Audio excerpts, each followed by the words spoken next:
सम्मिलित आदिवासी पक्षरु विश्व आदिवासी दिवस पालन। अनुगुल जिला आठमल्ली उपखंड आंबसरमुंडा प्रकृतिर आराध्य देवता जोहा बड़देव शक्तिपीठ पाददेशरे थिबा गोंड भवन रे सम्मिलित आदिवासी समाज अनुकूल रे विश्व आदिवासी दिवस महासमारोह रे पालित हो जाइछि।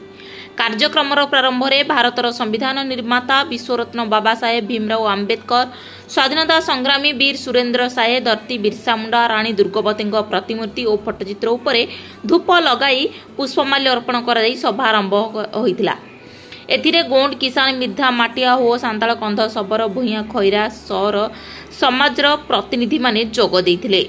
व्यतीत आदिवासी मौलिक हक अधिकार यथा 1 रे जल जंगल जमीर सुरक्षा, 2 जंगल जात द्रव्यर बिक्रीबट सुविधा, 3 अपहंच इलाकार शिक्षा स्वास्थ्य और गमनागमन सुविधा, 4 आदिवासी संग्रामी शहीद स्मृति रक्षा, 5 नकली आदिवासी चिन्हट करी कार्यानुष्ठान ग्रहण करिया, 6 देशर भिन्न भिन्न प्रांत रे आदिवासी उपर निर्यातना बंद करिबा, 7 जंगल संरक्षण संशोधन बिल 2023 को प्रत्याहार करिबा, 8 अण आदिवासी मानकु सेमानक आदिवासी विशेषत्व सांस्कृतिक सामाजिक एवं अर्थनैतिक वैशिष्ट्य सहित सेमानकर पारंपरिक जीवन शैली को पुंखानुपुंख तर्जमा न करी आदिवासी मान्यता देबा बंद करिया, 9